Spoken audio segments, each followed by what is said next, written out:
It's the day before Blast Premier Spring Groups, and we're here with Aleksi. Obviously, a lot of new lineups coming in, and we're hoping to get some interviews with as many as we can.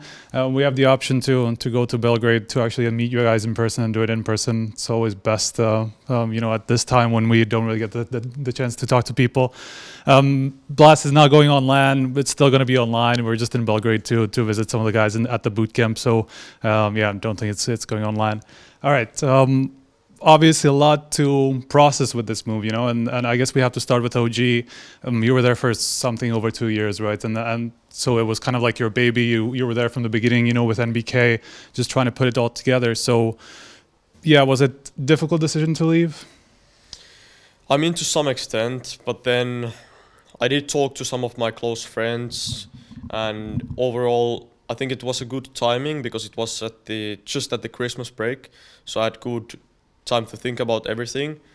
And in the end, I kind of thought it would be stupid of me if I didn't take the move, because I was in OG for a good amount of time, and the players I heard that would be playing for this team, and just overall I just thought that if this window closes and something goes wrong with OG the next couple of months or anything, or we just somehow don't get the ball rolling, I would most likely regret it. So I'm really glad to be here, and I'm just looking forward to showing off. So were there any question marks at all? Was it just a no-brainer to come into G2? I mean, in the end, I kind of think it was a no-brainer, and right now when I think about it, I think it was the right move. There's only so many international teams, and I do think it was a really good experience for me that I was in OG previously, because if this would have been my first international team, it would be all. I remember the learning process I had to do when I joined OG the first time, when I had to lead in English. I had to understand other cultures and personalities, everything. And right now, when I came to G2, I just felt like super comfortable. Like I just knew exactly kind of how to get the ball rolling, what to do, what to expect. And to be honest, nothing exceeded my expectations, and I even think the transition was like way easier. I mean, that's kind of surprising to hear, because obviously, this new G2 project is kind of like three different camps, right? Like there's the old G2 core, who obviously have the same three players. And so kind of that, like you're coming into a team that already exists, right? But then you're the in-game leader coming in, with a new system, obviously a different team. And then there's Xtaz as well as the coach. And on top of this, you have a new opera and kind of like a position that G2 didn't really have before, at least not in this kind of a level, right? So yeah, was it kind of difficult to find common ground? It seems like it went smoother than maybe we would have expected. I mean, at first you have to understand that it's been, I think, 2 weeks of practice, roughly. And the thing we're trying to do is we're trying to find a common ground, as you said. But in terms of, at first, trying to obviously play a little bit how they played, but adding things here and there. But then in the future, we're going to obviously overhaul the whole process a bit more in terms of what we actually want to change, or what Xtaz or I think that needs to be changed. And as of right now, we're still maybe going a bit with the old things, new stuff here and there, and obviously a new offer, so maybe a bit more playing for the offer, which it was not really something you saw with the old G2 lineups, especially when Amanek was opening. I think it was a bit more of a supportish kind of offer, and I don't think that'll be what we want m0NESY to be. But I mean, I think it's been adaptation and just trying to think what would bring us some success short term at least, or that everyone would feel comfortable getting the ball rolling. But then going into the future, I think Xtaz, once he gets to know us a bit more and know me a bit more, when I get to know the coach and the players a bit more, it's going to be way more comfortable changing things, and everyone understanding that we actually need to change stuff in order to make some things way better for us and for m0NESY to feel way more comfortable playing the op role. But in the end, we obviously want NiKo to be shining as he is, and trying to make sure that he can put up the numbers he did last year. Now, obviously, I'm sure you've seen like the main points of criticism that comes when people talk about this new roster, and with you especially, like people have this idea that you're this like vastly micromanaging kind of typing game leader, right? And I wonder if how you look at that kind of had those kind of comments, and if you even think that's true. I mean, to be fair, I get the point that like Blast is clipping something and some talent was eavesdropping our communication, but if you ask them right now, I don't think they'll unless they heard something from the outside and thought about it, I don't think they even think about it that much, because like I could instantly see with the Kovac cousins that they don't need it at all. Like their communication is really good, and the plays they're making and how, like I can see, for example, huNter, like he's talking to me about stuff that really no other teammate has done, or they have not maybe taken the responsibility. But I can see like how hardworking this guy is, and overall getting the confidence that this guy knows his stuff, and he's telling me sometimes like, I want, like, can we do this maybe? And it's just like I can get the vibe that there is so much more going for them in terms of what they want to do in game and what I should adapt on and what I think they should add or anything like that. I just feel like it's way easier, at least for the time I've been here right now. And I'm not saying in the past teams some people might have needed micromanaging, but I think it was just the habit that people maybe didn't talk that much, or like especially meaning that like what the setup is gonna be, or how we're gonna retake this right now, or how we're gonna approach the post-plant situation. And with these guys, I just feel like it's clicking a lot. But then obviously I do my thing when I hear no one talking, then I chime in, because it's a type of thing that when the pressure gets high, you plant the bomb and let's say it's 2-on-3 or whatever, and no one is saying a word, then I might say like, you're watching the same position, or like you're watching there, maybe you should watch there, or something like this. But if the players are doing it already, I just put my hands up, like there's nothing to say. Right. So has it been kind of freeing almost to a degree that you're coming into this team that has these, I don't know how you want to call it, but just people who can make their own decisions at all times and kind of like are communicative enough to do it on their own? Yeah, I mean, not free completely, but in a sense, I can just feel it that the experience, at least for the Kovac cousins, is like over the top in terms of what I've worked with, especially when they're clutching. Like when they're clutching, they're talking their native language, so I don't understand, but it's so calm and steady, and I just look forward to seeing like, are they pulling off the same clutches in lands as well with the same calmness? I think they will, because of what I've seen. But it's just cool to see and something new for me as well. And I'm just really happy in terms of seeing the clutch ability these guys have, and I'm not surprised that I've been in the receiving end a lot of times.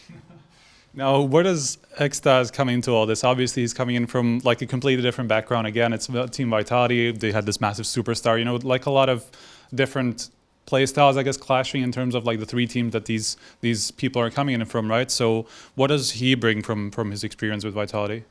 I think he's taking a really smart route or smart approach. He was obviously trying his best to learn English the quicker he's studying and everything, going to English lessons, it'll be quicker obviously. But I think working with us already in these 2 weeks, he's improved a ton in terms of like speaking English. Like obviously writing and everything is a bit different than speaking. I do think the most difficult thing for us is when we go back to online, that we make sure that there is no how do I say it, like misinterpretation in terms of what's happening, because maybe like talking as a group face to face is so much easier because you see the facial expressions and everything. But for him, he takes the smart approach of like trying to know each player and trying to know their style, and then going like bringing his own stuff. Because if like he didn't take the approach which I thought that is it going to be smart or not, that he just joins the team and he wants to play exactly like Vitality, for example. And I think it was perfect how adaptive he is and how smart he is in terms of approaching these kind of situations. And you can just see the authority he has. I kind of like, it's kind of cool to me because I don't think I've ever had a coach that has this much authority. And when he talks, you just know you gotta listen. Okay. And I think it's just cool. And I feel like the more time he's getting, so let's say the next 3 months, I feel like me and him will have a way better connection because we then have played officials and we know the preparation process and everything. And I just think by then he's gonna be ready in terms of knowing us as players, knowing how we behave in officials. And then I think he's gonna be ready to mold us into what he wants out of us and what he thinks we should improve on. And I just feel like he will get the job done because of the way he is and the way he talks. Right. Well, is he going to be able to have that kind of authority? Because obviously, I mean, G2 had Malik before, and obviously he had some sort of authority as well over the team. But maybe, like, a lot of people view G2 as kind of like, obviously this is kind of taking it too far, but it's like the NiKo and huNter team, you know, and they have a lot of authority on their own. So, is that something that people have misrepresented? Do you think? I don't know anything about the past really. Sure. I know some small details here and there, but there's always two sides of every story. But I don't really want to go into what's been the past. I want to be here at the present. And I think them changing 2 players, them getting me as an IGL, them getting Extas, I think they're ready for something to change. Okay. And I've already seen it. But at the same time, I do think that Remy, so Extas, will have a lot of authority. And I do think that the Kovac cousins will listen to him. I've already seen them listen to him here. But I do think that no matter the idea, I think the Kovac cousins, like we know which kind of freedom to give to them because you need NiKo to be a superstar. You need huNter to be comfortable as well. So we're not coming here and fully changing everything and not letting these guys be comfortable, but we know that we need to use Monesi to his potential to make sure that he can shine, but also letting huNter and NiKo have this freedom that they can succeed as well. And if we can get these 3 pieces rolling, and me and Jackie kind of being the supportive, entry, adaptive roles, I think I don't see why this couldn't work to the potential that I see on paper. And I do think that the Kovac cousins will listen, and I have already seen the way they've already improved in terms of like changing up stuff. Right. So how has it been going? You're obviously at this boot camp. I think you've been here for a couple of weeks already. So already some time that you've had to figure some of these things out. How much of a new project is this? Is this still kind of like taking? You spoke about this a little bit earlier, but is this a lot of the old G2 just with a kind of a flair with Monesi and you coming in, or is there a lot of new stuff? What kind of G2 can we expect? You know, going into Blast. I mean, first of all, it depends on maps a little. G2 had some weak points on their map pool, and they wanted to change a bit more. And they had some strong maps, which they didn't want to change that much as in terms of like short term, or which I thought that doesn't need too much of a change, at least yet. Right. And I think they were really good. They were really decent on their CT sides overall, I felt like. Even though their AWPer kept changing, somehow they kept playing really good CT sides. So we tried to keep that, I'm not saying almost the same, but to a certain extent. T sides, on the other hand, they are open for a lot of new stuff, which I think is cool. We do keep some of the same stuff, adding new stuff here and there. But as I said, I think the map pool is the biggest change for me. Vertigo, for Ilya, there is Nuke. And I think the goal for us, like I'm not going to go to all the depths, but I think it would be cool to play all 7 maps to some extent. But early days still for everything. I mean, 2 weeks and the amount of work we put in is a lot. We had some team building days, which I think was really good. Ilya got here a bit later because of some issues with the travel when he tried to come here. We had some team building. We've been playing a lot of practice since. And when you think about 6 maps at first and trying to learn all of them to a point where you can play officials, and especially a week from now we will most likely be playing best of 3s. Right now it's going to be best of 1s. I mean, it's going to be cool to see how we can translate everything we've done right now to officials. I think it's going to be pretty smooth because of the experience I think the core has, at least. But yeah, I mean, I think it's been really exciting. We've been playing really good. We've been having a lot of fun, which I think always comes with a new lineup. You always have fun at first, and we just gotta keep the atmosphere up when it comes to us going back home and traveling to another tournament. But everything's been going really good thus far, and I think we'll surprise a lot of teams, yeah. Now I want to talk a little bit about Monesi. We haven't really touched on him too much. Obviously people are kind of wondering about his communication and how much he's going to be able to translate his play into Tier 1. We've seen him tear it up in the Academy League and at the lower tier, and everybody can see the talent, but how much has he been able to translate it in practice against some of the other big teams? I think really well. We've been playing a lot of Tier 1 opponents, and he's been playing really good. I do not expect him to play as good when it comes to the first officials or the first LAN in front of a crowd or on a stage or something. But if he can transform even a little bit, he will already have a lot of impact. And I do think that by time, even one LAN or something, or maybe he's just gonna instantly pick up the ball and play like he's playing on practice. But like the way he's playing, it would amaze me if he couldn't play like this, or to some extent on officials. Like, you cannot have that much of a sway, I feel like. And yeah, you can just see he's a pure talent when he's playing. And I also see the amount of hours he has in this game. And when we had an off day, for example, I counted that he played 11 phases, if I'm not mistaken. And it just goes to show that it's no coincidence that he is here. He's working hard and he's so young. He's listening to others. He doesn't really have that big of an ego or anything. And I think all these things just goes to show that he'll be great. Yeah. What about from the communicational side? Yeah, from the comm side, like, I know it from myself when I joined OG and everything went international and I had to speak English, I had to lead in English. It is hard for him. He came from a Russian-speaking team into speaking English all the time. You can see that there is room for improvement, and there is room for improvement for everyone, to be honest. In every international team, I feel like you can always improve your communication if it's not your native language.